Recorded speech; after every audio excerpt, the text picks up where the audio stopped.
What is up? Good morning and welcome to Monday's Hangxiety. I am your host, Ryan Weisse. I'm not going to go in and say that week 4 was normal. It wasn't normal, but it's starting to get a little bit predictable. We're starting to understand who the good teams are, who the bad teams are, who the good players are, who the bad players are. Is it helping for fantasy football? Not really, but at least we're starting to understand some things. Let's get into it.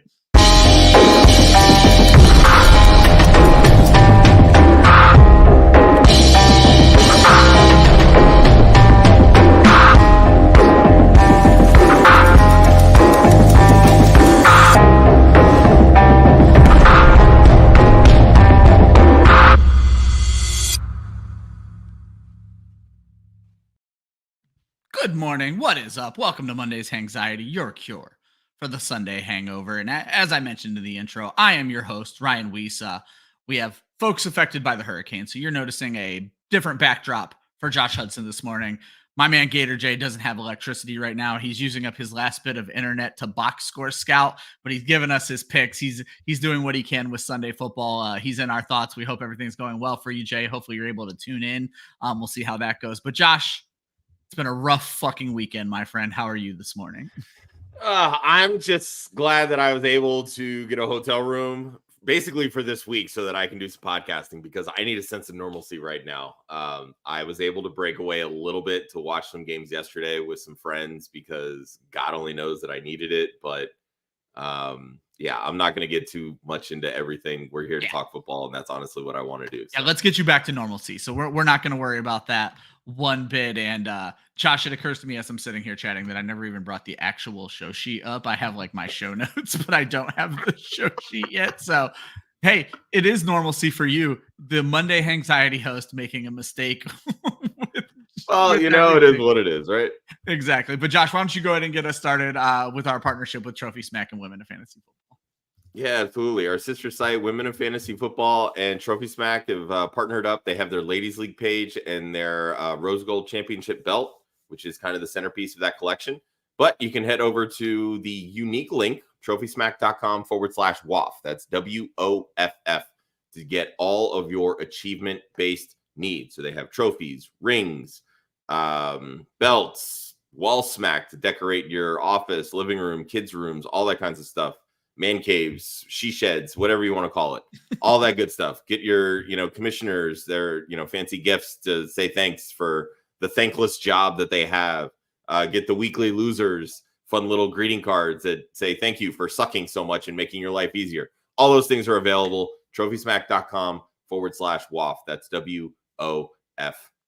And the ticker across the bottom of the screen. You can also, whether you're listening to this on YouTube or any of our other podcast feeds, there is a direct link in the description that will take you right over to that unique link to do all of your shopping. If you do happen to be watching or listening on YouTube, if you want to hit that like and subscribe button, if you haven't done so already, it's very much appreciated. YouTube is free. Subscription is free, but we can get Google to give us some of their money if you go ahead and do those things that we ask of you. We go live every single Monday. This show is all about reflecting on what happened yesterday, helping you guys pray for those Monday miracles, and honestly, just trying to figure out this crazy, crazy game that we play. We do get inundated with questions, but we have a very cool little super chat feature. So if you want to send us some of your hard-earned money, we'll make sure we get you moved to the very top. Before we get started, we have a ton of questions I'm going to get to just after this. But first, I want to get us started with the scores. I always like to recap the scores of what we've seen so far. So way back on Thursday, Dallas, I'm going to say it snuck by the New York Giants 20-15. It was not the Thursday game we wanted. We thought Dallas could be run all over. Devin Singletary does absolutely nothing. However, CeeDee Lamb, Malik Neighbors got down even when everybody else didn't. Another great game for Jamar Chase and the Bengals. They win 34-24 over the Carolina Panthers. It was a little closer than I expected to be. Panthers still playing decent football with Andy Dalton.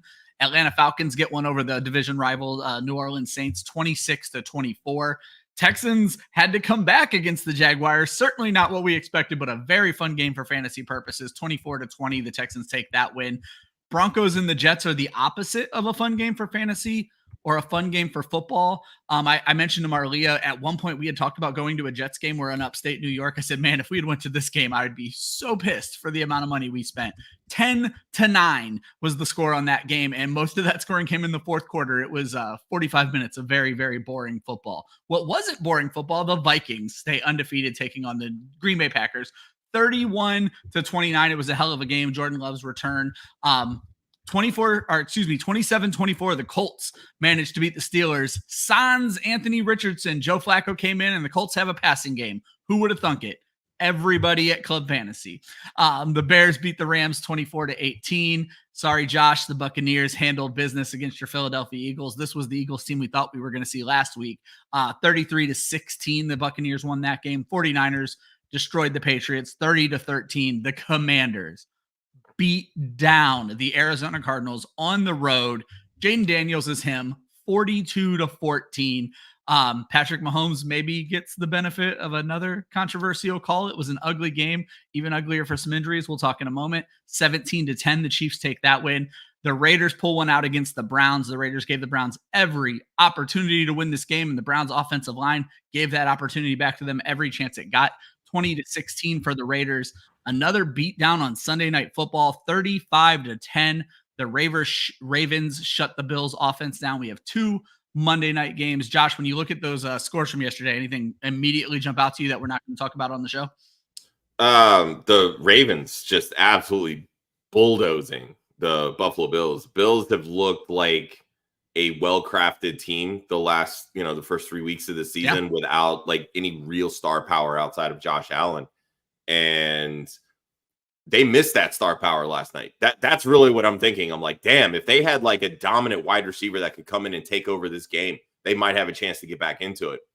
That's the problem when you're trying to go through and build these like team-focused wide receiver rooms. Until you have somebody that can actually take over a game, that's what you're missing. That's what they had in Stephon Diggs. The Bills don't have that right now. And that, to me, is going to be a big problem for them going forward. Wasn't I don't want to misquote, but it wasn't Josh Allen quoted last week after the win. See what happens when you have a team that's worried about wins and not stats. Well, guess what? That kind of got flipped. Sometimes you need somebody that worries about stats because those stats turn into wins. I'm just saying. All right. I don't want to keep Z Smitty waiting, Josh, so I'm going to fit in this question segment just because he was here before we were here. So he's in a frustrating spot right now. It's a 10-man league. His lineup and bench is absolutely stacked, but the guys are just underperforming. Essentially, it's one of those situations where whoever you put in your starting lineup doesn't perform. Anyone who puts on your bench does perform. Does he package Chubb for a wide receiver one? So he has Jared Goff, Jahmyr Gibbs, Bijan Robinson, Justin Jefferson. Why am I... Drake London. I was like, I was so close to saying Kenyon Drake, Josh. I'm just so used to last names. I was like, this could not be Kenyon Drake. Trey McBride, Josh Jacobs, Amari Cooper, BTJ, Terry McLaurin, Deontay Johnson, Xavier Worthy, and then Chubb on the IR. That is a hell of a roster, my friend. His frustration right now, Josh, he's worried about a wide receiver one. I think Justin Jefferson's carrying it. McBride is obviously a little sketch as a two, but we're going to talk about Brian Thomas a little bit later on. I think Deontay Johnson, honestly, I think his frustration right now might be at running back because Bijan Robinson had 7 fucking carries yesterday. Yeah, I think Bijan is definitely the big issue. Not to say that Bijan Robinson can't get going, because I do think he can. I mean, we're only 4 weeks into the season, but these are the situations that you run into, right? When you have these, stacked teams on paper and everything that you're so excited about 4 weeks in, and you're sitting at 2-2 or 1-3, or God forbid 0-4, you can't wait anymore. You just can't do it because you don't have the time or the patience, because if you keep waiting, that 0-4 turns into 1-5 or 2-4, right? Or the 0-6 keeps going and it just gets worse and worse. So go ahead and make the move. I would package, if I'm sitting in this situation and I really wanted to try to blow this up, hang on to Chubb. That's what I would do. I would package Bijan with one of those wide receivers, maybe a Terry McLaurin or Deontay Johnson, and see if maybe you can get, I'm trying to think of a running back right now that I was that say you he should go says out he and wants get. to go after He's like looking at wide MHJ. receiver. I don't think that's the route to go. Truthfully. Exactly. I think running back is really where you need to boost because Brian Thomas, to me, I mean, he's wide receiver 12 on the season through 4 weeks. Yeah. He's caught 2 touchdown passes. This Jaguars team sucks. They're 0-4. What do shitty teams do? They have to throw the football to keep up, Exactly. right? They're not running it.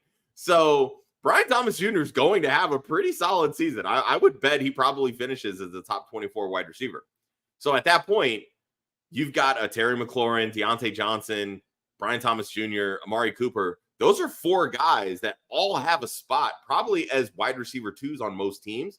So take one of them, try to package them with the perceived, like the name value of Bijan Robinson.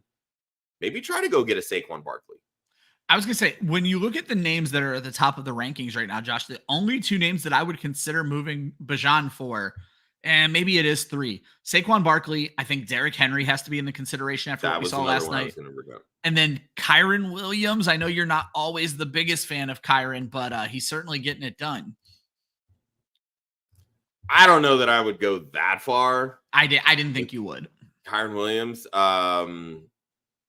I mean, shit, you could probably even make a move like Bijan and one of those wide receivers.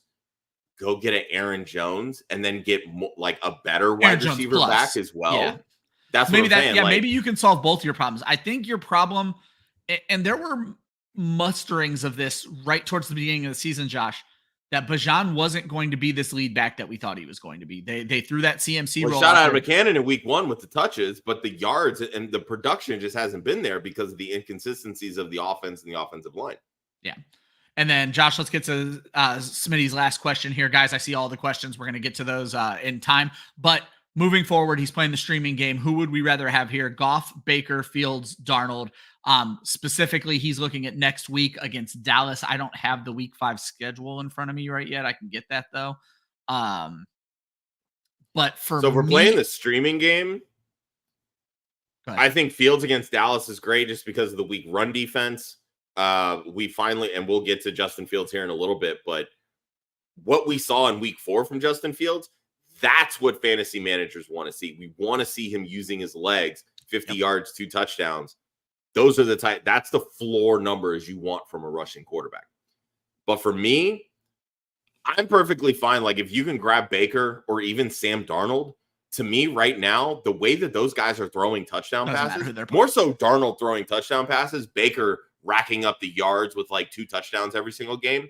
Those are numbers that I am perfectly fine trotting out week in and week out because those are what we thought we were going to get from Jared Goff, which we haven't gotten. Baker and Darnold are Jared Goff. They're exactly what we thought they were going to. So I think if you can grab both of those guys, like Fields and then one of Baker or Darnold, I think you can take your pick, truthfully. And then you can play the mix and match game. You've got the safety blanket in a Baker or Darnold, and then you've got the upside play with Fields. I think it's a great call out. Good morning, Jay. Glad to see you in the audience there. We're thinking of you. We hope to see you back next week as well. Millie Mills, little humble brag. Jordan Love, Jaden Reed, Derrick Henry, Alvin Kamara, Mike Evans, all in the lineup. Sitting at 180 with the Sun God still to play. You got to love that. Guys, get those questions in or comments if you're looking for Monday Miracles. Caesar, I just saw your comment about Mark Andrews. He's coming up later in the show. We're going to go ahead and get started with what we call 21st birthday shots. These are the rookies with big games. Welcome to the league. Some of these guys have already had a nice little welcome. Jaden. That's why I didn't go too much in depth on some of these. I was like, I was going to say, these are the same guys. Yeah, everybody, honestly, I think everyone's kind of had their welcome party. This might be Leggett and Lad McConkey, but let's get into it. Jaden Daniels, 24 points, QB4. Malik Neighbors. I don't know which of these 2 rookies is more impressive right now. Malik Neighbors, 23 points, wide receiver 6, though. Neighbors did take an injury at the end of that game, so it might be the Jaden Daniels show from this point forward.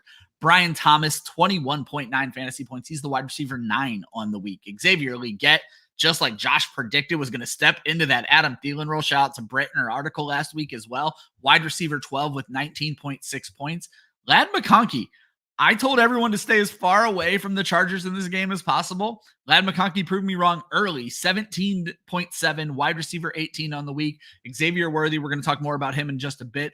Possibly the new wide receiver 1 for the Kansas City Chiefs, 16.3 points, wide receiver 22.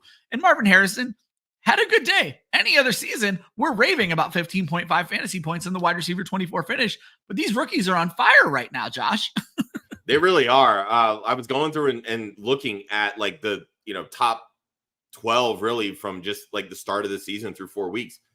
3 rookie wide receivers in the top 12. Yeah. 3 of them. And one of them is the wide receiver 1 overall.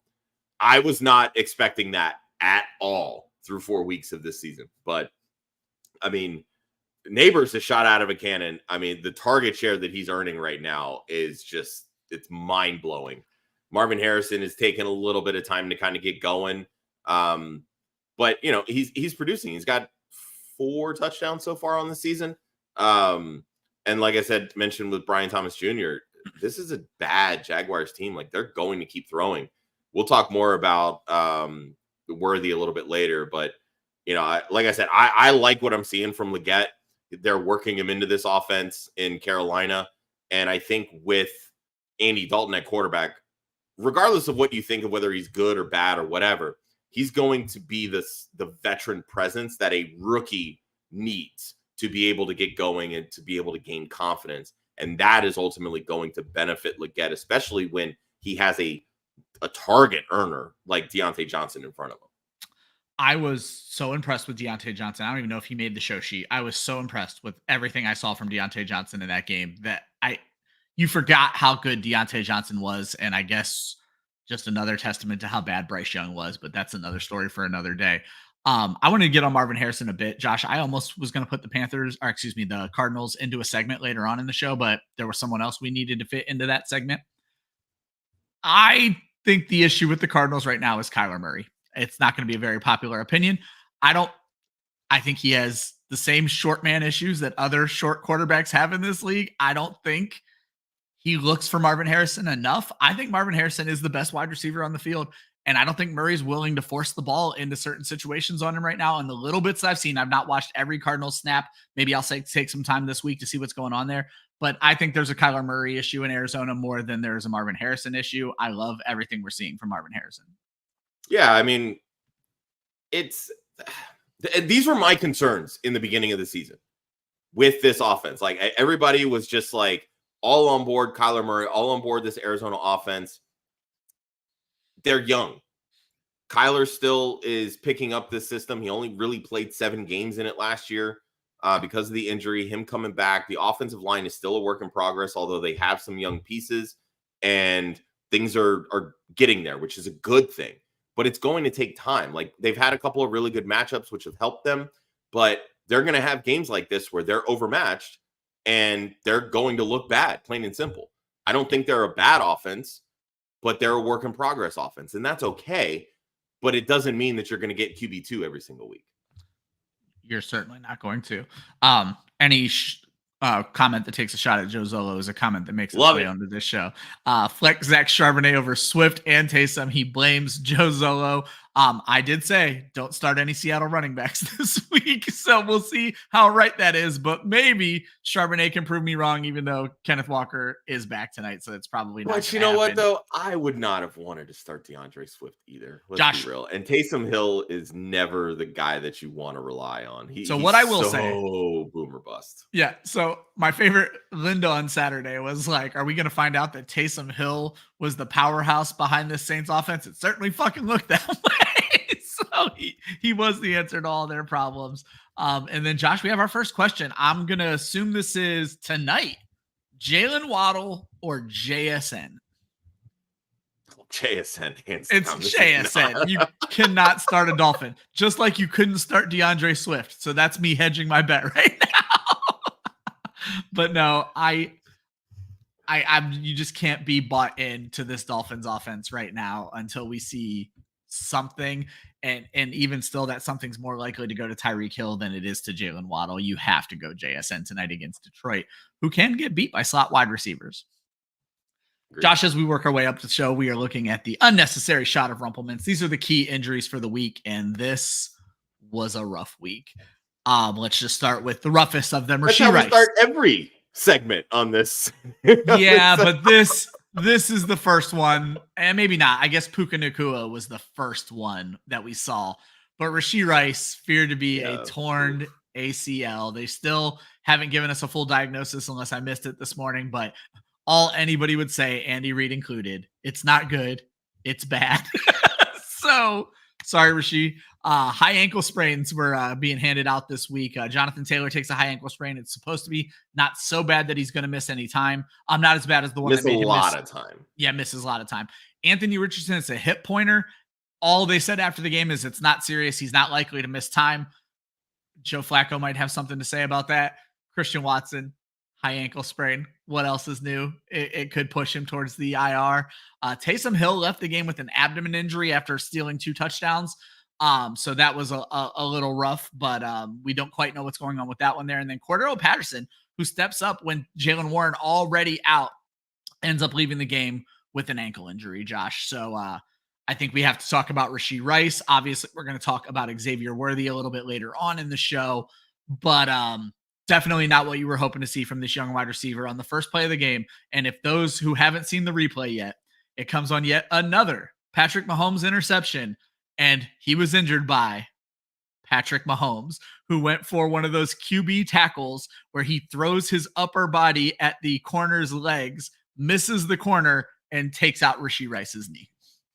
Yeah, I didn't see the play, unfortunately. But I mean, this is you want to talk about, like, Pacheco going down wasn't great for this offense.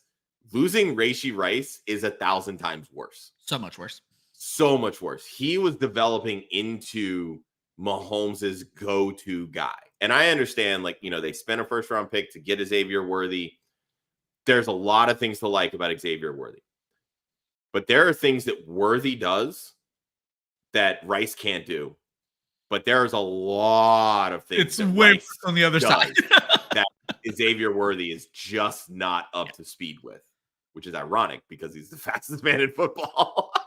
Yeah, to say he's not up for speed. We're going to spend more time on that later. Josh, I'm going to put you on the spot here. I don't know what you're going to say here. Anthony Richardson, not likely to miss a lot of time.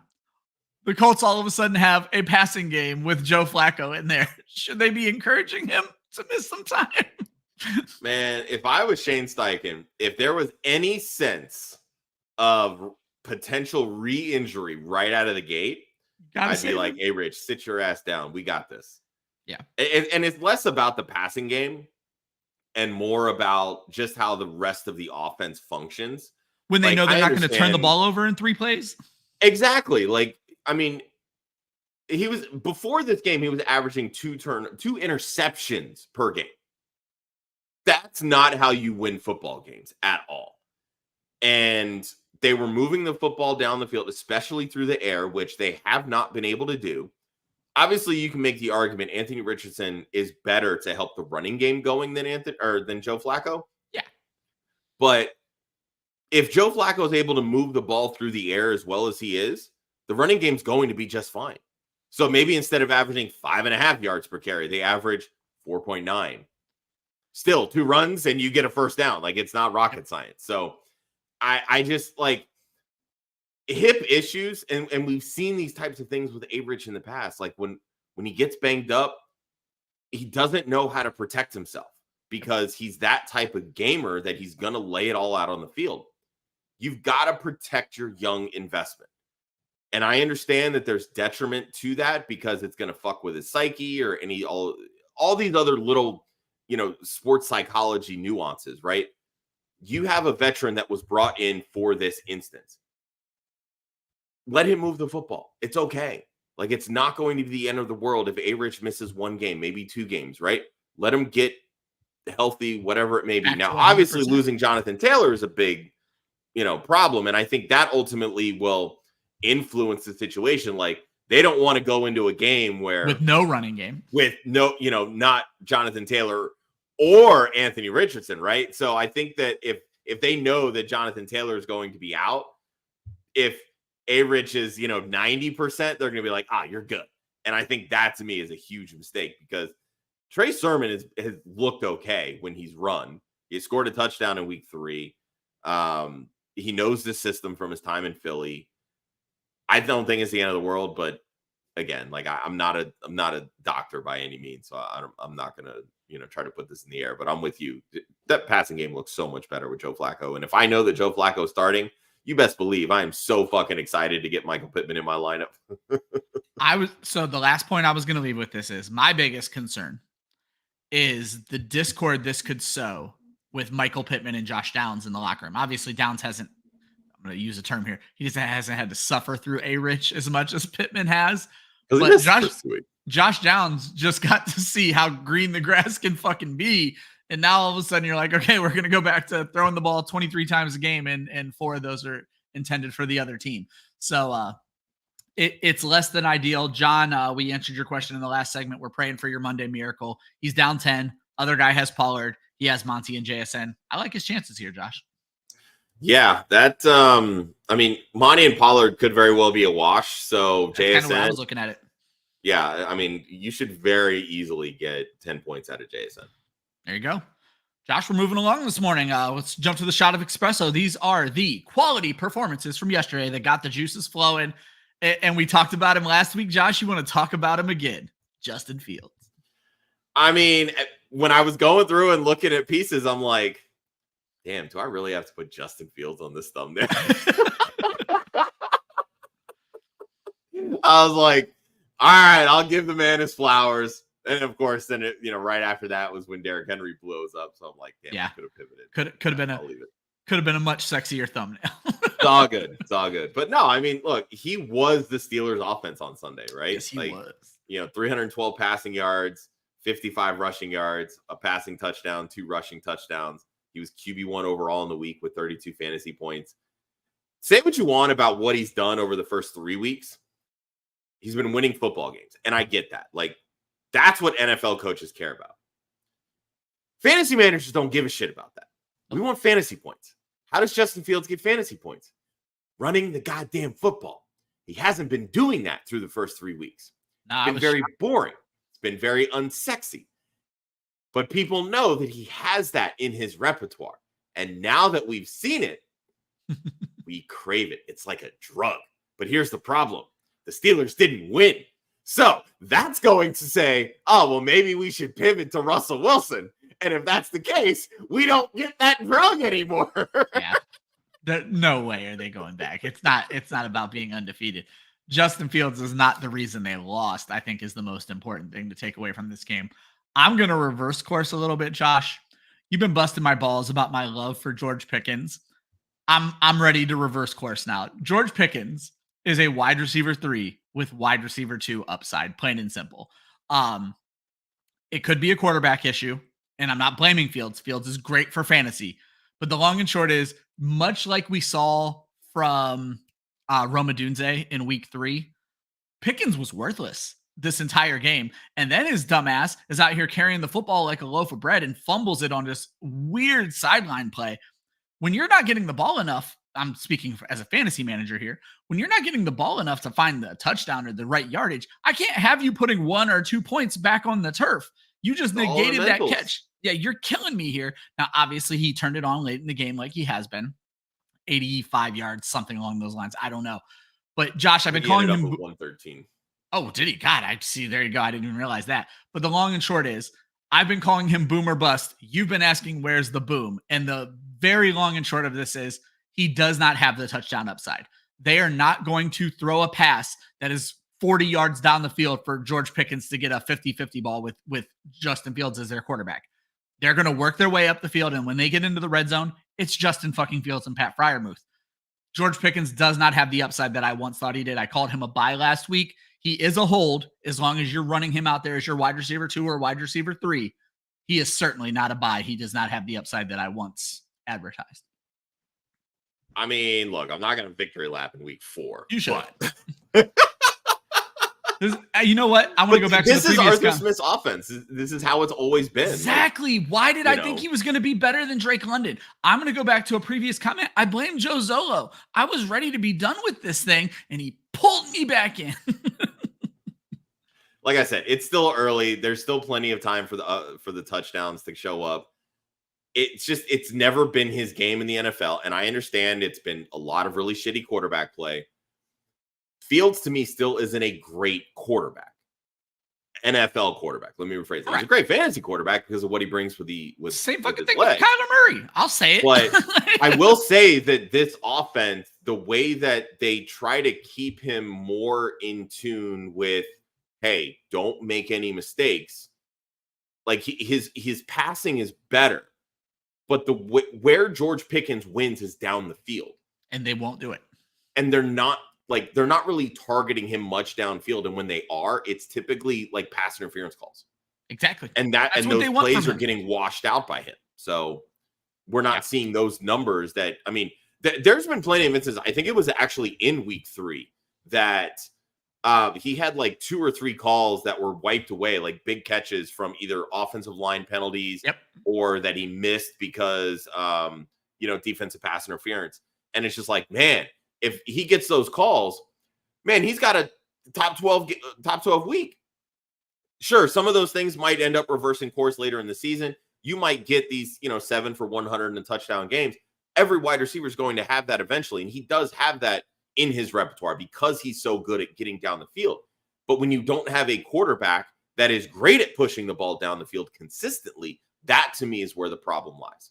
That's why I want to see Russell Wilson as the quarterback of the Steelers, because Russ throws the ball downfield and can push it downfield accurately. Fields doesn't do it accurately. Yeah, it's just not there. I comped him. I comped him to Mike Evans light last week. I think he might be Alec Pierce heavy. I don't know if he's Mike Evans light. Josh, I'm going to stick with you here. Let's talk about Jordan Addison back involved in a surprisingly high-powered Vikings offense.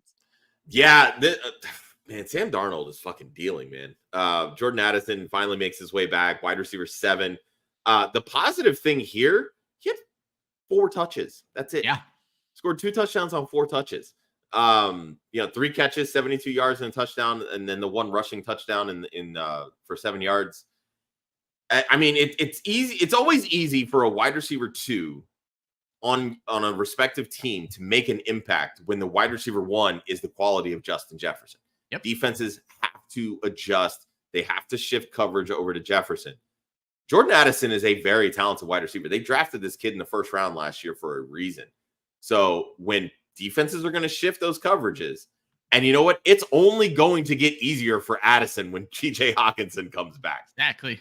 I mean, you're ultimately going to have 4 pieces on this offense because Aaron Jones has looked really good back there. Like, he doesn't look washed at all at running back.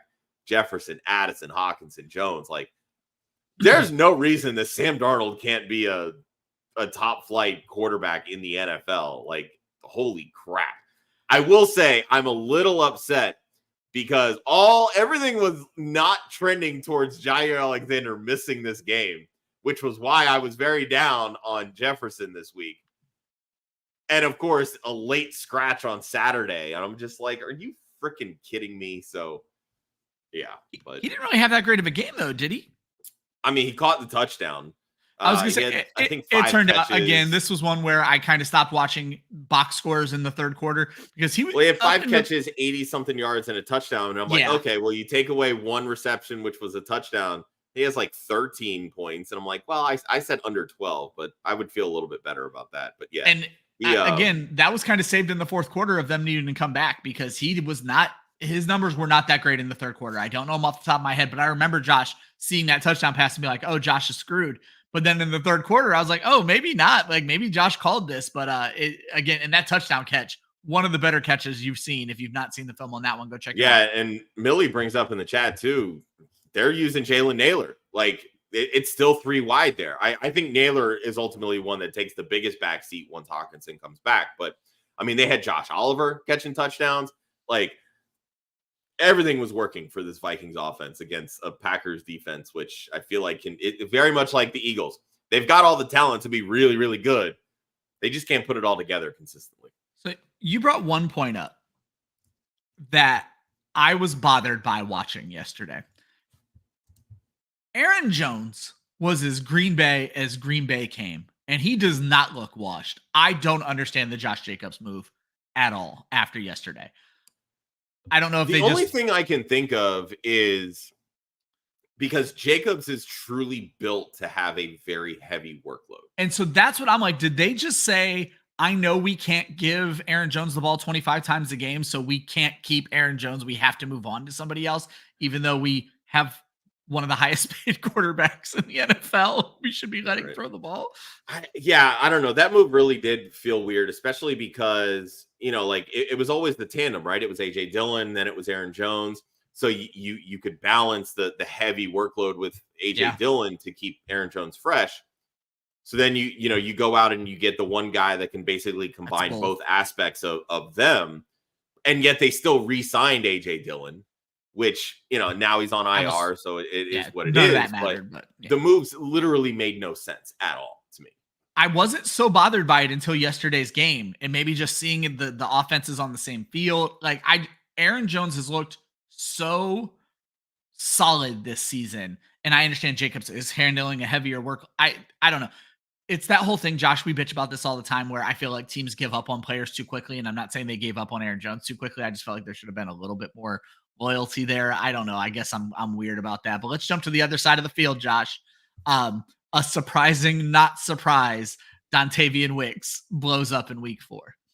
Yeah, this is what I find hilarious. So like everybody was there you had this pocket of people that said that Dontayvion Wicks was the real wide receiver 1 on the Green Bay Packers. Yet he can't even get on the field because Christian Watson is in front of him. It feels like a Jauan Jennings situation. Exactly, right?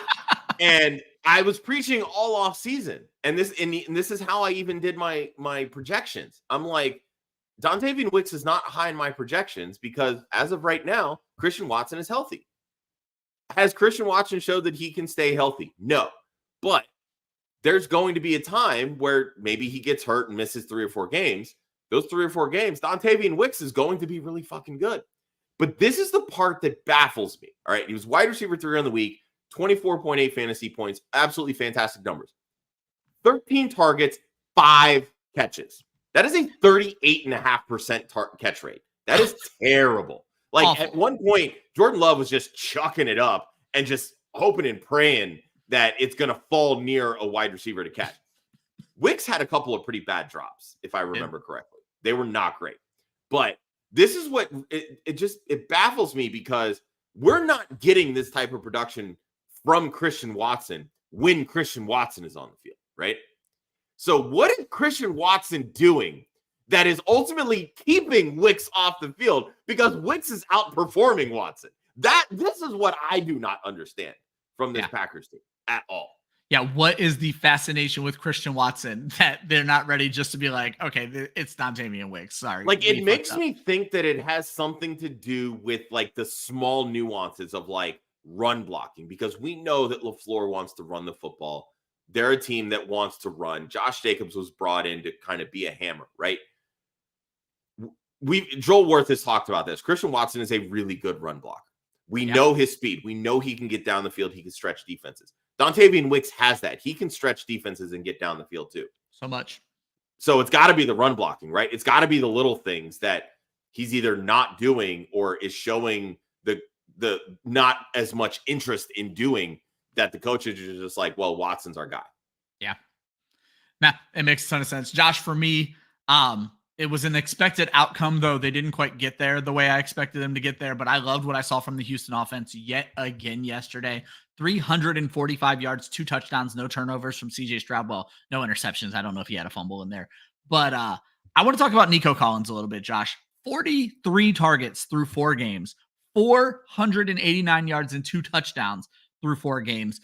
Stephon Diggs still balling, 233 yards plus 2 more touchdowns, added a rushing touchdown this week. But my question to you, Josh, and you kind of already hit the biggest counterpoint to this, is Nico Collins the number 1 wide receiver in fantasy right now? I mean, obviously Malik Neighbors might have something to say about that, but Collins is doing everything Neighbors is doing with way more yardage.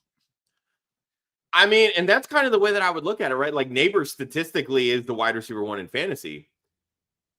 But you tell me, Ryan, who would you rather have, Nico or Malik Neighbors? because I would rather have Nico because he's got a much more trustworthy quarterback. Like, yeah, exactly. That's really what it boils down to, because there's going to be games where Daniel Jones is turning the football over 2 or 3 times and Neighbors is going to have a bunch of empty targets. So like, I trust, like, Nico obviously has more competition, right? At any given time, it can be a Stephon Diggs game. It could be a Tank Dell game who missed this week. You know, it could be a Joe Mixon takeover game who also missed week 4. Like, maybe Nico is doing it because these guys aren't healthy. They're not on the field. So he has to do it, right?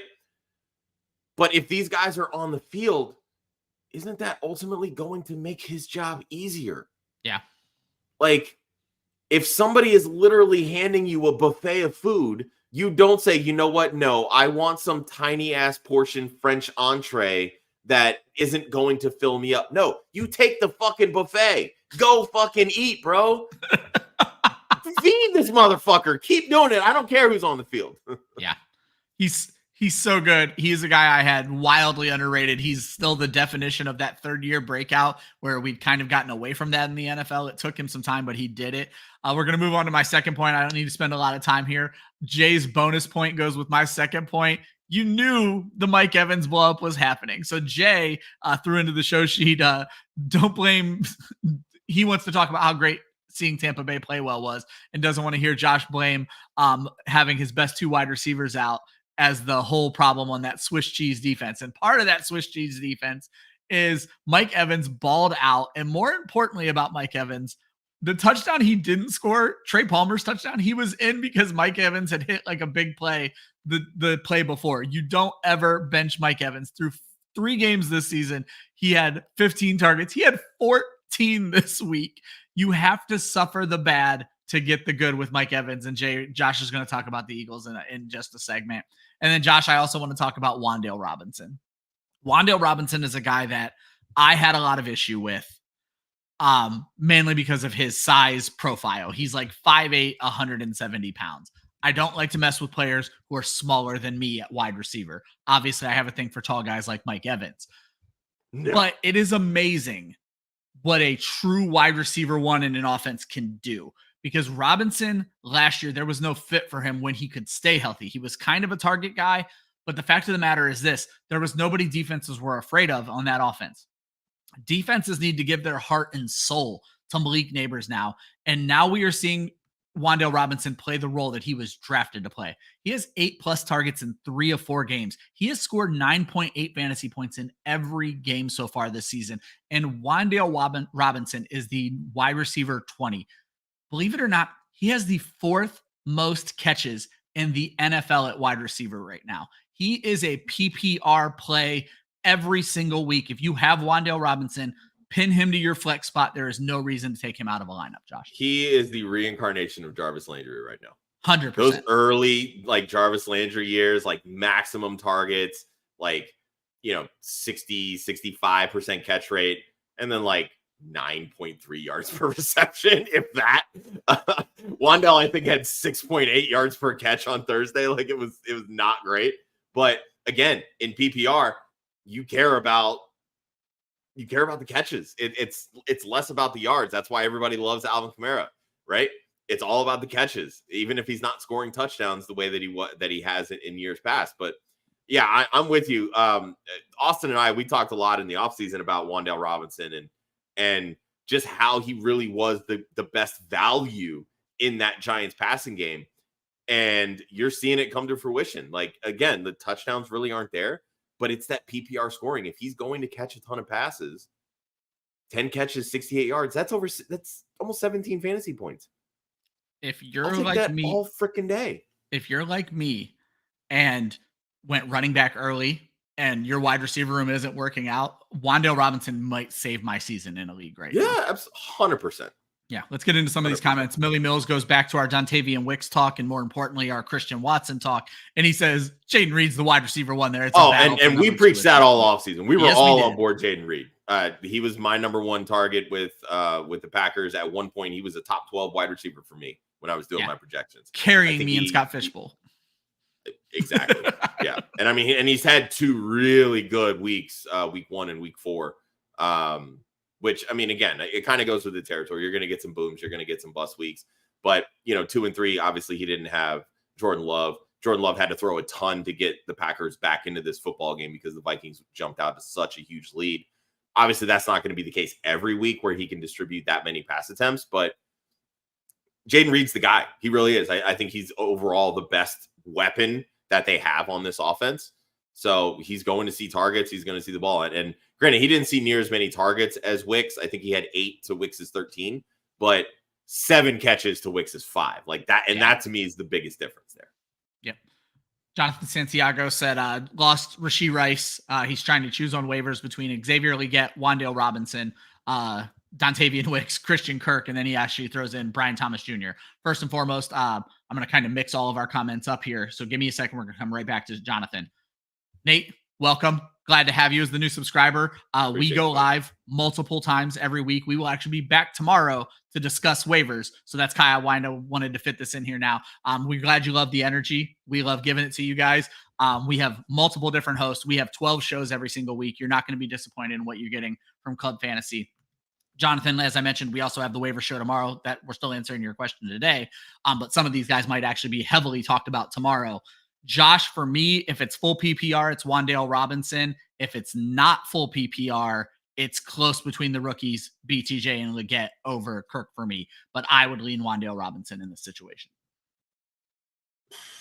Yeah, I mean, if it's PPR, it's definitely Wan'Dale. I don't really think you can go against that. When it comes to Wicks, I think we need to know how long Christian Watson's going to be out. Because if he does end up on IR, it's Dontayvion Wicks for me. And it's not particularly close. Yeah, especially with the target share you saw yesterday, even in PPR. Yeah, and again, I don't think that's going to be the level of target share that we see from Wicks every week. But you see the boom. And that's ultimately, like, to me, that's what I want from waiver guys. I'm not hitting waivers for some level of consistency. I want somebody that's going to help me win a fucking week because my roster should be pretty consistent as is. I want the booms. So give me someone like Wicks there. Legette, I do like. Wan'Dale, obviously we just got done waxing poetic about him. I would take BTJ over Kirk, which pains me to say, but Kirk probably goes to the bottom of this list, being perfectly honest. I agree. And then before we move on, Augusto, welcome to the channel. I don't think I've actually seen the name before. Running backs are Breece, Alvin Kamara, Jerome Ford. Wide receivers are London, Rashee Rice, Malik Neighbors, Chris Godwin, Michael Pittman, Deontay Johnson. Great job on your receivers. Bowers and Goddard. Would we move Goddard straight up for Dobbins? You do need help at running back. It's fair, but I hate fair. I feel like you might be able to do better. I was going to say, I think you can definitely do better. Like after the first 2 weeks with Dobbins, and I literally called him on the show. I said, get out from under him. This is probably the best you're going to see of Dobbins. What's he done the last 2 weeks? And done shit. 44 yards and 32 yards on 15 carries. Not great. Exactly. But he's also played 2 pretty tough run defenses as well. So is there a chance for a bounce back? 100%. But these are the types of inconsistencies you see with people bouncing back from Achilles injuries. We saw it from Cam Akers. Like, he shot out of a cannon when he first came back, and he's really struggled since then. He hasn't really had a ton of big boom weeks at all, but there's at least some level of production there. I don't know if we're going to keep seeing these types of boom weeks out of Dobbins, and I think we're slowly going to start to see a little bit more Gus Edwards being worked in. Although I do think that Dobbins is the clear RB1 there in Los Angeles with the Chargers. But I think the way that Goddard has performed the last 2 weeks, sell higher on him, truthfully. His price is only going to come down after week 5 simply because the Eagles are on a bye. So you're not getting that production. And of course, with the 2 wide receivers coming back, I'm more than happy to get out from under Goddard. But I think you can do better than Dobbins, or at least get a plus on top of Dobbins. That's kind of, I was looking at the running backs that are available, Josh, and that's what I was going to add is I think Dobbins might be it for Goddard, but see what you can get back as well if you don't have to. Well, I don't know if this is your whole roster.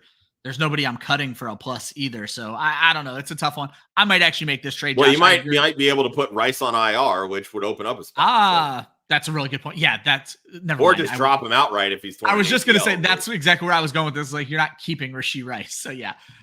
Super chat. Welcome, Nathan. We appreciate you, buddy. This is absolutely awesome. That's a hell of a way to introduce yourself to the show. Full PPR dynasty, not super flex. He is starting 8. Jonathan Taylor or Henry and Waddle. Which side are we taking? Keeping in mind this is a dynasty, Josh.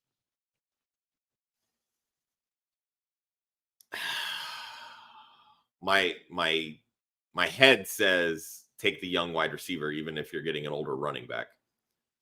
So let me jump in, Josh, because you know how I play Dynasty, and it's all about, am I winning now? So, Nathan, I would ask you, what's your record right now? If this is the thing that is going to help, I think Derrick Henry is the better play now that Jonathan Taylor is dealing with an ankle injury, and you're getting a young wide receiver in Dynasty. Yeah. So, Caesar jumps in, and I'll throw Caesar up on the screen. You're here all the time. He wants JT. I 1,000,000% get that. I want to win now. And Derrick Henry is going to put me in a better position to win now, and I get a young wide receiver. I am going to take the Henry Waddle side, Josh. I think that's where I'm leaning to. Like I said, my head is always, if you can get, somewhat equal production from running backs right now and then get a young wide receiver on top of that, because they're going to hold their value a lot longer than running backs, I would probably lean Henry and Waddle. Yeah, Waddle sucks right now. He does not suck forever. He's 2-on-1, about to be 3-1. I'm taking the Henry side, Josh. I think that's going to walk you to a championship this year. I don't love it just because, I don't love getting off of Jonathan Taylor, who is still young enough and should still have a few good years left. But you know what, man? The way that Derrick Henry's running the football, he might have 2 or 3 years left too. Yeah, let's not discount Derrick Henry. But Josh, I will preface this. Trading for Derrick Henry right now, there is a good chance that he's probably going to die on your roster, plain and simple. Yeah, no one's buying him back off of you. Nobody really wants to buy old aging running backs. So maybe, and so Caesar says maybe he's just a salty Waddle dynasty manager. Look, I've been there, dude. I've had Waddle on so many teams, and I've moved off of him on damn near every single one of them. But I also feel like you kind of hit this, Josh. Derrick Henry's likely to die on your roster. Waddle's going to have those pockets of trade value down the road as well. So I don't. For me, I'm buying the championship. That's why I say my head is always, if I can pivot from a sense of same production at running back and get a young asset at wide receiver, that's what you do in Dynasty, because young wide receivers, because he's on the Dolphins, anything could happen in Tyreek Hill at any moment. And then Jalen Waddle's much more interesting. The moment that happens, Jalen Waddle's a top 5 wide receiver in Dynasty. Yeah. I shit you not. I love that Nathan was just testing us anyway. He was looking for that confirmation bias. Perfect. So make sure we're not complete ass hats. We are. Sorry. Josh, with the good comes the bad. Our biggest head scratcher of the week. We call it the hangover. I knew where you were going before you ever created the show sheet.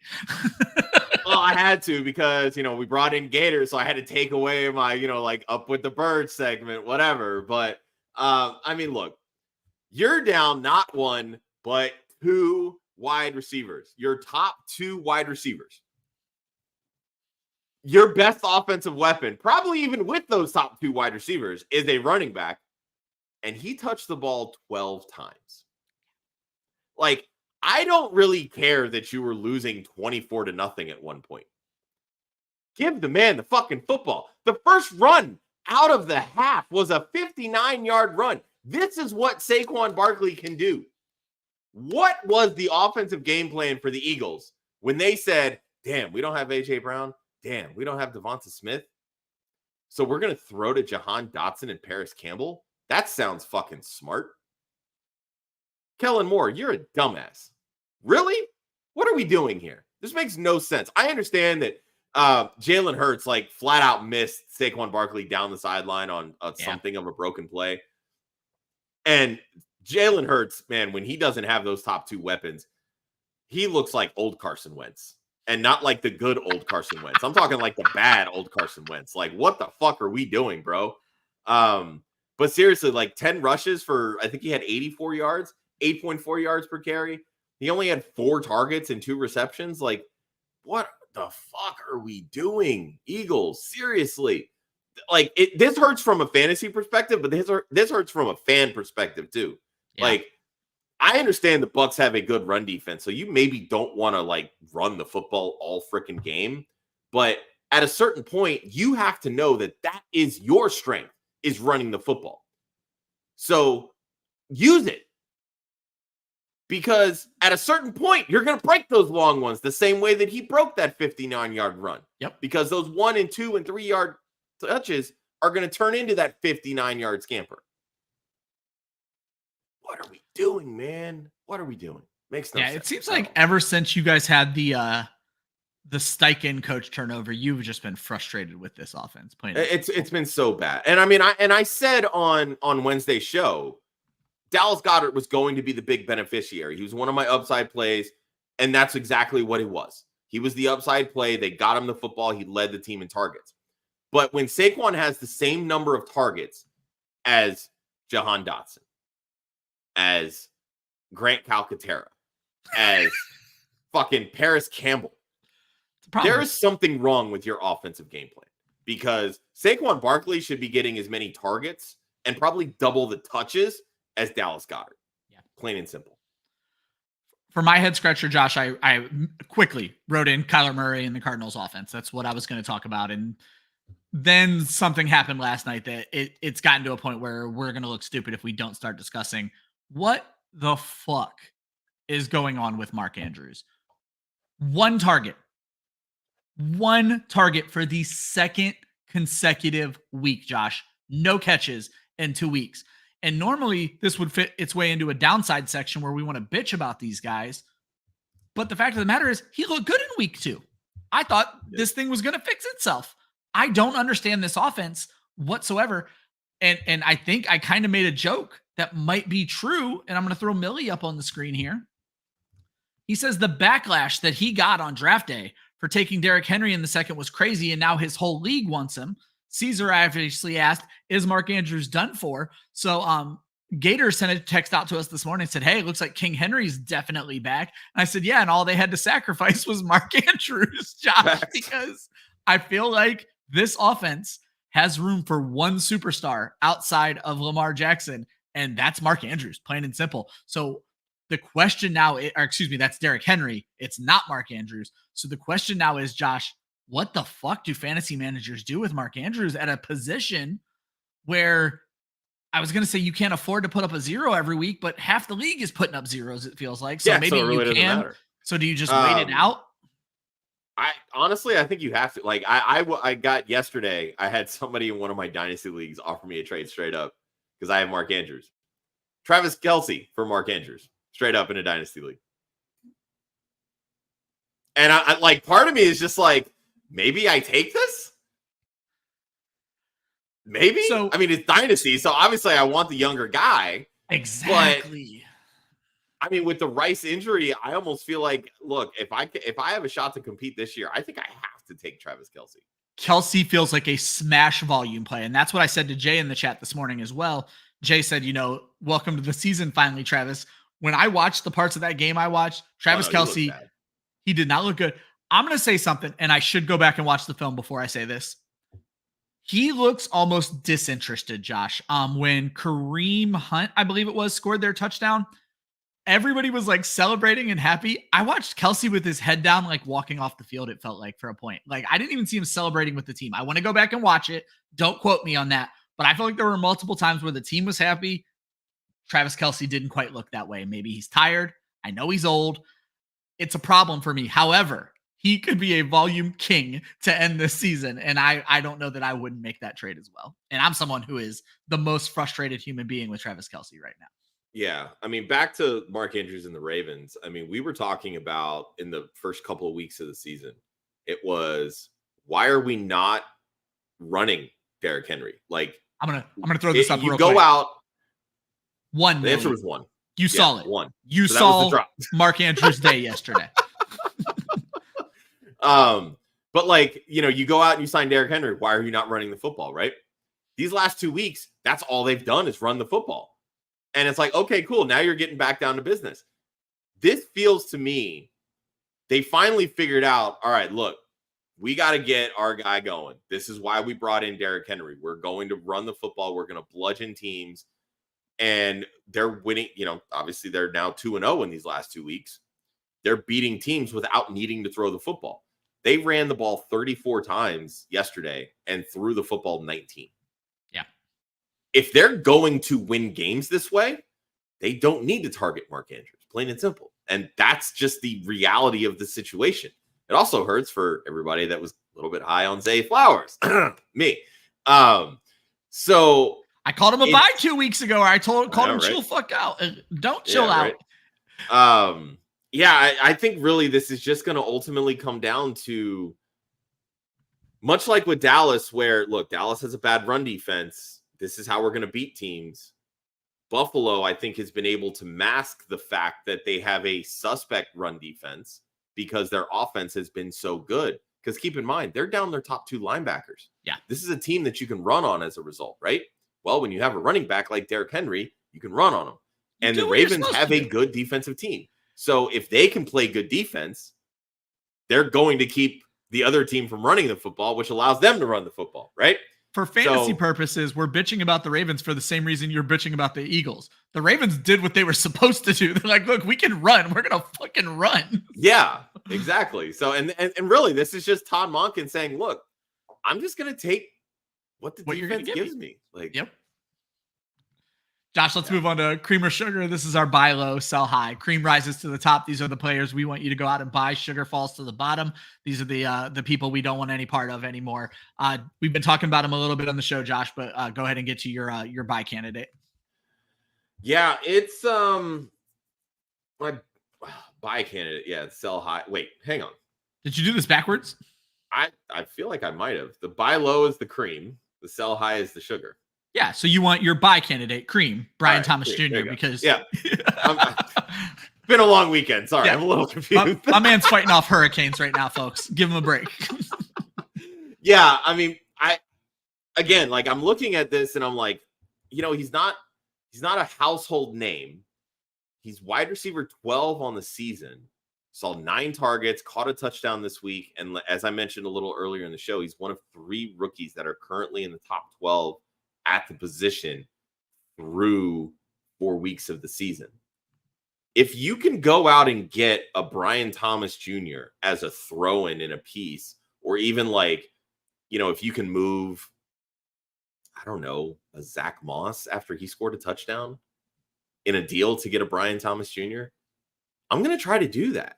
Like that. This is the guy that I want. The Jaguars are 0-4. And I saw this on Twitter and I laughed my ass off because we were literally talking about this last week. Doug Peterson's going to find himself on the hot seat very quickly. Yep. And there was a reporter that actually asked him about that. All that in the press conference. And he looked befuddled that the question was even raised. And it's like, bro, you're 0-4 with a quarterback that they just made the highest paid quarterback in the NFL. Yeah. Your ass is on the hot seat, bro. One of you is very expendable. The other is not. Exactly.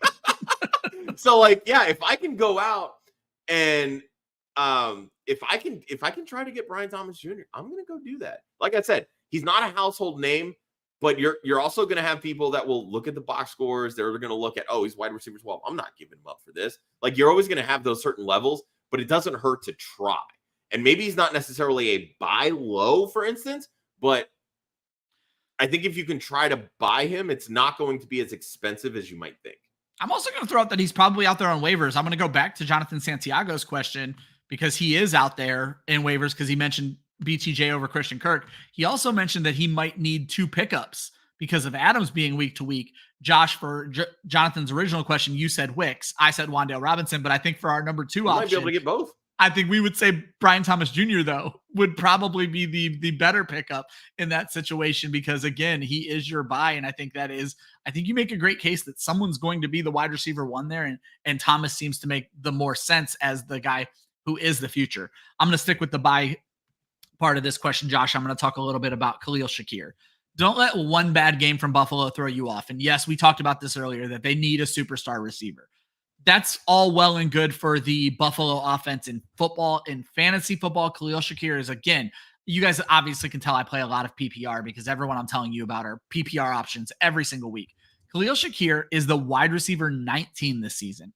In the last 3 games, he's went 5-6-5 on his targets. But more importantly, Josh, I was shocked when I saw this. They made a joke about this in their first primetime game, which I think was week 2.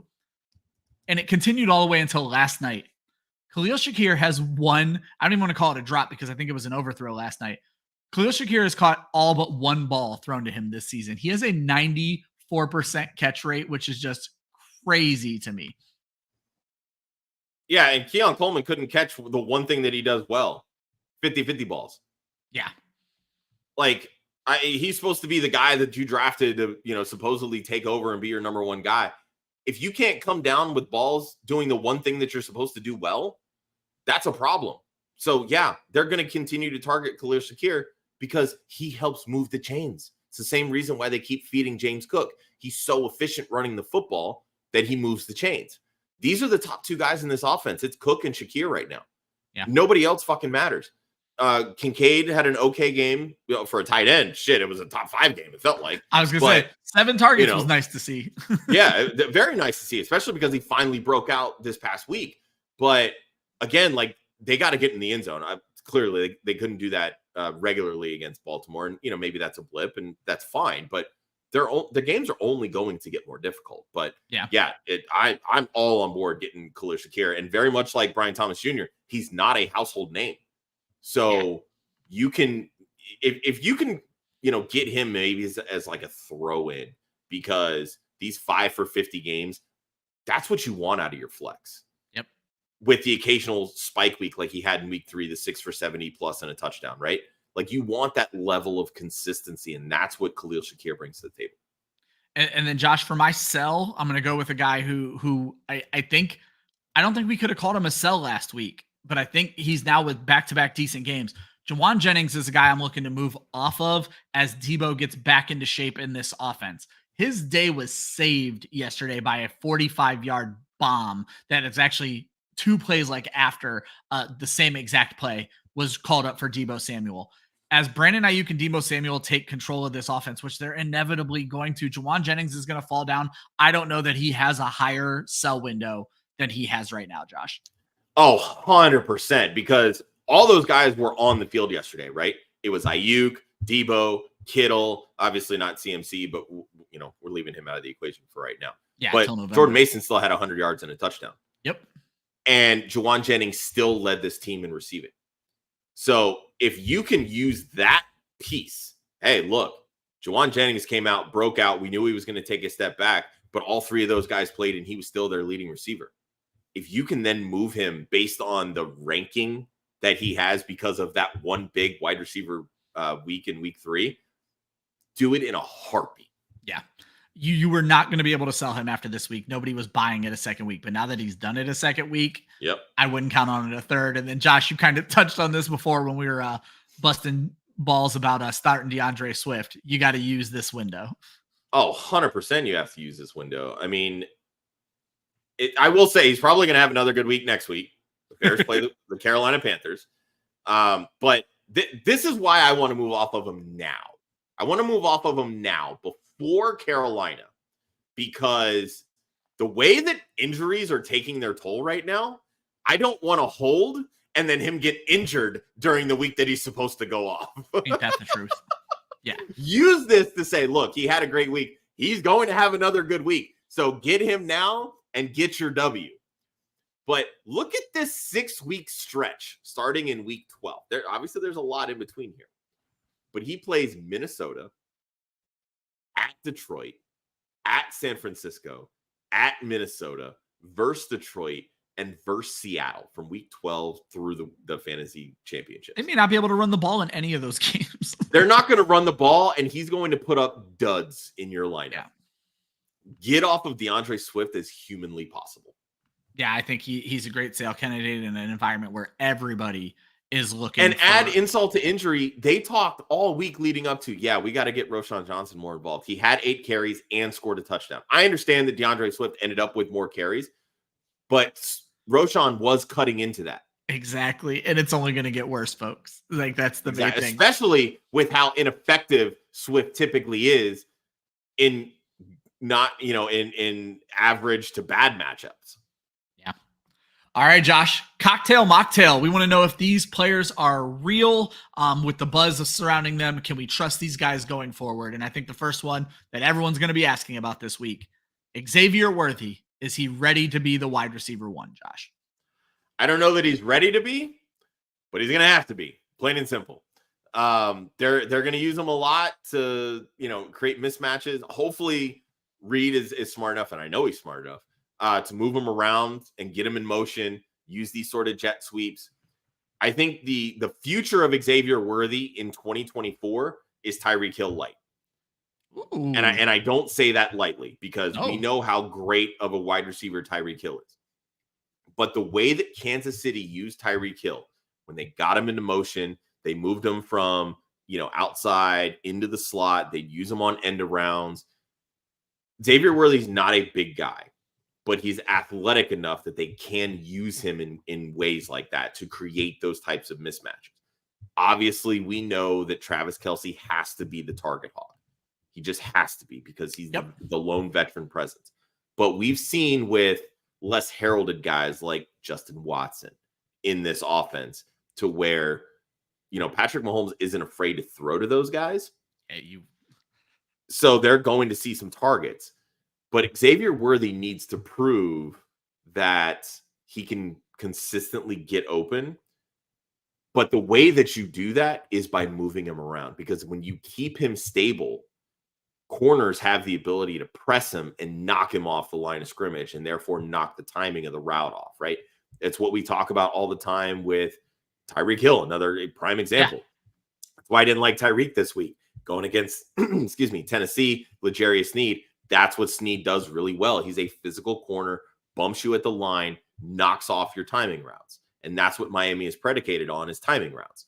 So Xavier Worthy has to be able to get moved around, because if you keep him stable, corners are going to be able to bully him off of the line and off of those routes, which is going to create problems when Patrick Mahomes is going to look for him. That's going to force him to look at Travis Kelce and Justin Watson and any number of the secondary and tertiary wide receivers that the Chiefs have. But can he be? Yes.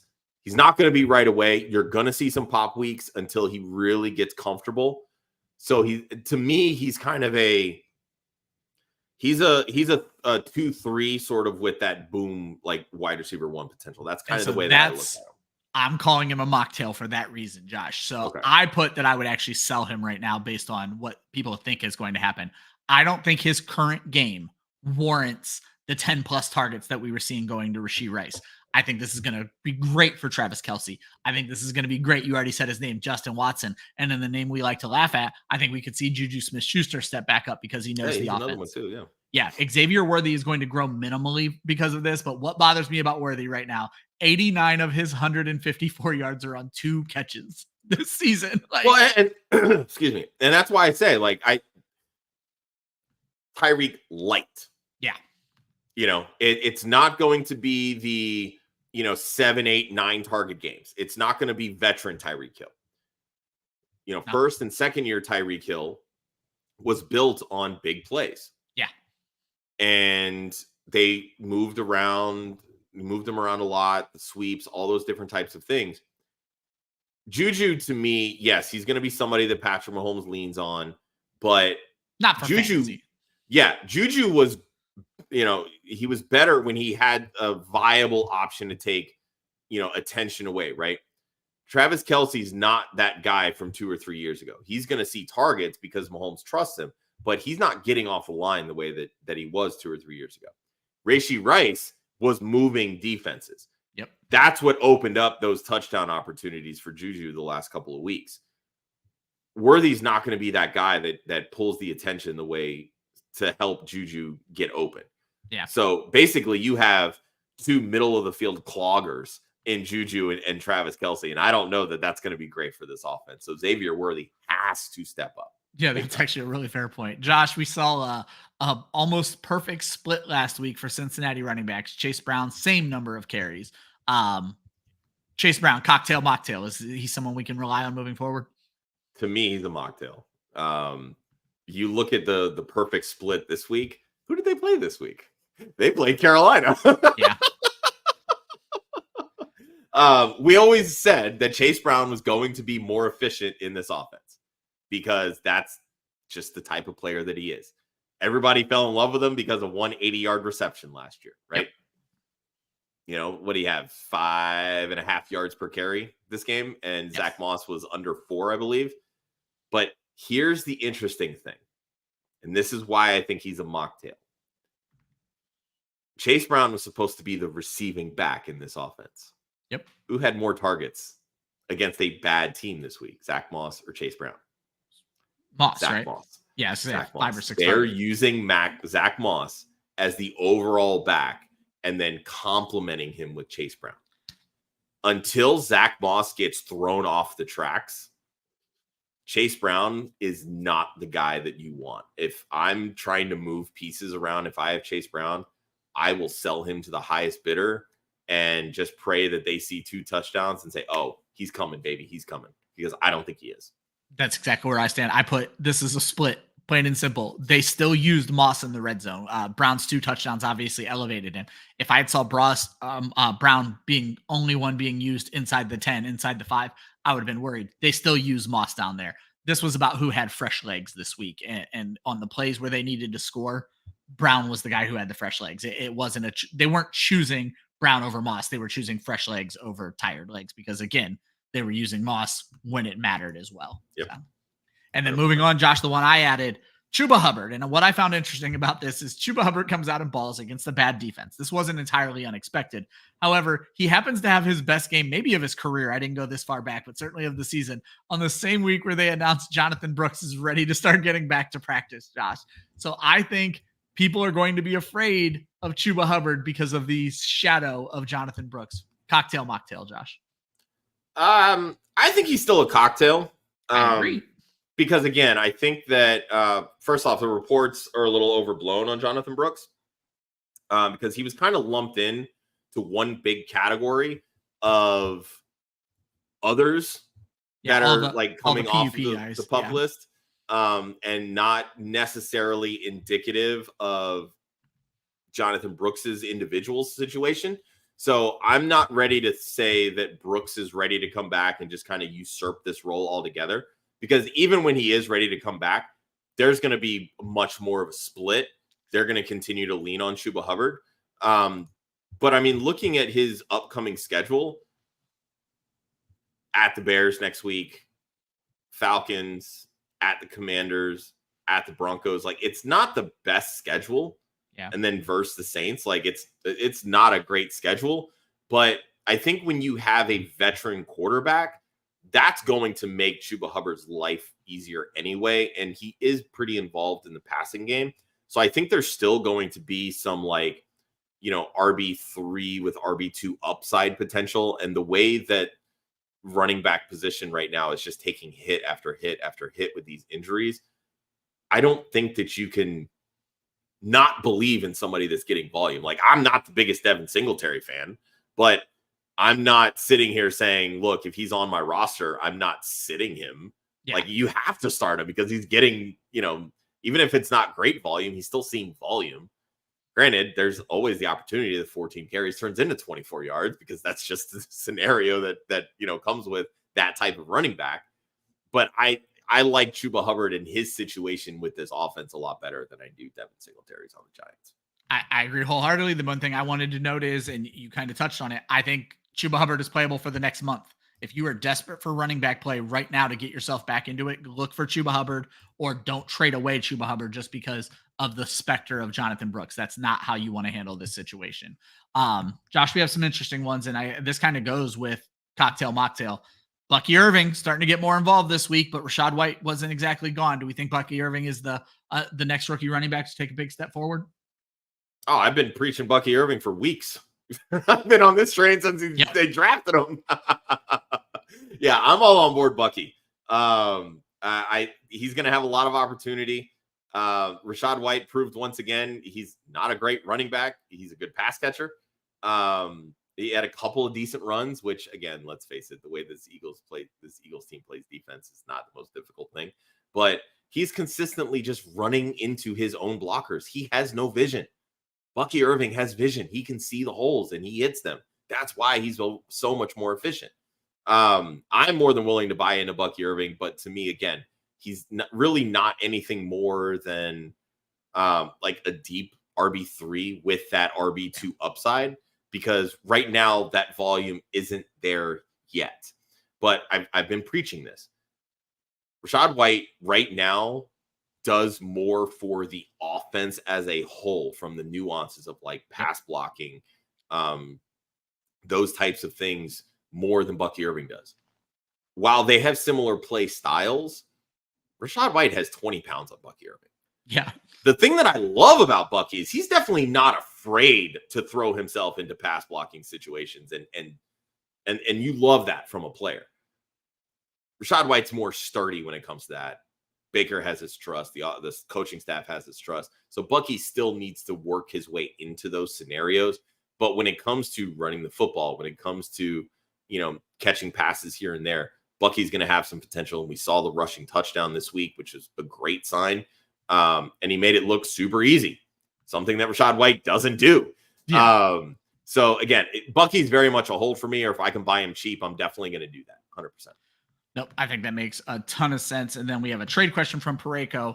Ramondre for Amari Cooper in the hopes that Amari Cooper ends up on the Kansas City Chiefs. And then someone else also throws in they could see D-Hop ending up on the Chiefs. I don't know if the Titans are ready to give up with the defense they have. I don't think they'd be willing to move D-Hop at this point.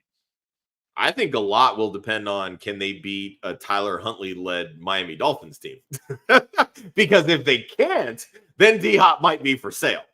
But I don't make trades based on speculation, plain and simple. It's tough seeing what Ramondre is doing right now, but he's still getting the volume. It's just not amounting in a ton. Correct. Yeah. And I mean, Amari Cooper leads the NFL in drops right now. Like, things are not going well. Like, his head is not in this game. It's not. He knows what the Browns offense looks like. He knows how bad they look. He knows how bad Deshaun Watson looks. I mean, they barely edged out the Raiders, if I'm not mistaken. No, like it wasn't. Or the Raiders win that game? Raiders, yeah. The Browns. Raiders did win that game. I know you didn't get a chance to watch yesterday, but the last 3 drives by the Browns fell apart. It was more the offensive line than it was Deshaun Watson. But yes, Amari Cooper was a big part of that collapse as well. Okay. Yeah, because I remember seeing a bunch of drops, and I'm like, oh my God, what the hell? But yeah, I thought maybe they'd come back. I guess not. Okay, cool. That keeps the same tune. Like, why? There's nothing really that screams Amari Cooper is a buy for me. Like, sure, maybe his head gets better if he moves to KC, but why would you want to make a trade based on speculation? Because the trade deadline in the NFL is a lot sooner than like in Major League Baseball or even the NBA draft, or in NBA or NHL or all those other things. So to me, that's not really where you want to go with that, in my opinion. Yeah, that's a hard pass for me. All right, where are we at? Sorry, guys. Zion, welcome to the show. Good to see you. And we talked about Mark Andrews later. Yeah, we'd all like to see some targets. We're just not sure they're actually going to come, was kind of the way we we're really not. We took away from that. George, welcome back, buddy. 1-3 with a decent roster. Sounds like every fucking fantasy team I have right now. QB play is what's killing him. He has Kyler. We talked about that. Doesn't seem to be living up to hype. Would you move off of Kyler for Love? I would, absolutely. I am bothered by Kyler right now, Josh, and Love still has all those weapons. I would move off Kyler for Love. I just think there's more offensive upside in the Packers offense. Yeah. And I mean, we talked about this in the offseason. Like, sure, it might be a headache trying to figure out which Packers wide receiver is going to be, the one each week, right? Like, 2 weeks it's been Reed, 1 week it's been Dobbs, 1 week it was Wicks. Like, it's a different guy every single week. But who's the one throwing him the football? That's the consistent piece. It's Jordan Love. So for me, I have zero issue taking the quarterback who's on a better offense, and that's Jordan Love for me. So I mean, if you can utilize the name value of Kyler to tear down, quote unquote, to Love plus another piece to improve your roster, I'm more than willing to do that in a heartbeat. Yeah. And then Augusta's back, wants to know what running back we would target given the roster. We talked about this roster earlier. I think the big question you're going to need to answer is, what running back does the tight end needy team have? Because you got to go find someone who's going to pay for Dallas Goedert and then go after probably their second running back. So it's not the easiest question in the world. I believe we threw out the names. I can't remember who we were looking at here, Josh, but he was talking about Dobbins, if I remember correctly. Yeah. Chuba Hubbard might be one. We talked about this. Chuba Hubbard might be one. Devin Singletary might be one. But look for extra pieces. Don't just move running back for running back. It should always be about what extra piece can you get to move into that spot as well. Again, we talked about this because you might have to cut Rashee Rice when this is all said and done. So, yeah. I mean, you can just kind of looking at the current standings at running back. I mean, to move Dallas Goedert, I still think you could get someone like Brian Robinson Jr. I think that you could get a James Conner. There you go. Conner was one I was going to mention. I wasn't too sure. Yeah. About, so. I mean, you could get a Zach Moss. Maybe you get Moss plus for Dallas Goedert, right? Maybe people still aren't sold on David Montgomery because of the presence of Jahmyr Gibbs. He scored in 3 straight weeks. Those are the types of moves that I'm willing to make.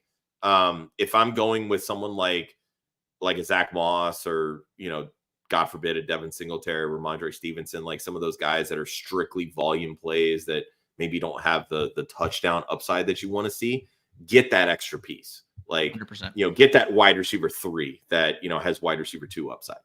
Those would be the types of targets that I would go after. But as you said, it all depends on the tight end needy teams and what running backs they have to kind of view how you can shape the trades. There you go. Josh, it's the reason we started the show. It's my favorite segment. Chill the fuck out. These are the duds from Sunday that are just a blip on the schedule. Do not panic. I'm going to be honest with you, Josh. I'm going to let you give yours here in a second. But when I was going through the duds from yesterday, other than the Bills offense and the person you picked, I'm basically panicking about every dud right now. I don't know that there's too much chill, but clearly Breece Hall is a chill the fuck out. Oh, 100%. I literally wrote this word for word. I'm like, what the fuck is 10 carries and 4 yards even? Like, what? Are we serious right now? Like, this is like Zamir White numbers, bro. Yeah. Zamir White catching strays so also in the chat right now. Caesar says you can't play Zamir White in a 20-team league, but and this is what we talked about. He couldn't do it against the Panthers, and you got to fucking drop him. Like, there's literally no point in even rostering him at this point. But yeah, it was just keeping tabs on that Broncos Jets game. Like, every time I look over, it's like 3-0, then it's 6-0, then it's 7-6, and I'm just like, I wasn't expecting a defensive throwdown with these two teams. Like, Denver, I feel like gets a bad rap because of the inconsistencies of the offense, but Van Joseph has a really good defense there. Yeah. And we talked about on Wednesdays, no pun intended, Garrett Wilson's going to get Patrick Surtain. Like, I want nothing to do with Garrett Wilson. Yep, and they absolutely took him out of the lineup. I wasn't expecting them to take out Garrett Wilson and Breece Hall. Like, wow. Braylon Allen had a much better game than Breece Hall. Obviously, they keyed in on him and they said, you're not going to beat us. I think he still had like 4 catches for like 40-something yards. Yeah, I was going to say, Allen didn't have like a great game either, though. So. Yeah, so at least we saw Breece Hall getting the passing game work, which, all right, cool. Like, that helps salvage when you have bad rushing games. That's what you want to see from running backs, right? But yeah, not great. But again, I'm not putting too much stock in it. I think there's definitely going to be some inconsistencies with this Jets offense, mostly because Nathaniel Hackett is our offensive coordinator and he's trash. Yeah, plain and simple. But it's going to be it's the same situation with both New York teams. That one has a really, really bad quarterback. So it's going to turn the football over and it's going to affect other pieces of the offense.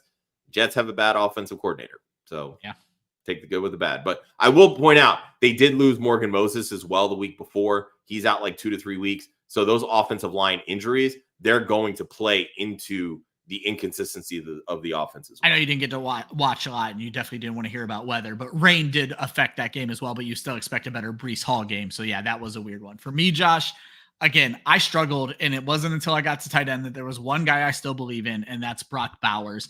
The fact of the matter is this: the Browns have a good defense, and they had no wide receivers to worry about in this game. They were able to let their safeties focus on Bowers. They were able to take him out of the game. He is still, among tight ends, number 2 in targets, number 2 in receptions, number 2 in yards. He's been quiet for 2 weeks, but he's involved. The targets are there, and that's what you want. He has the talent. This is a team that's still trying to find themselves, and they ran up against a good defense. So chill out on Brock Bowers. If someone's panicking in your league, go and buy them. Josh, in the comments. George says his anxiety is Cam Akers.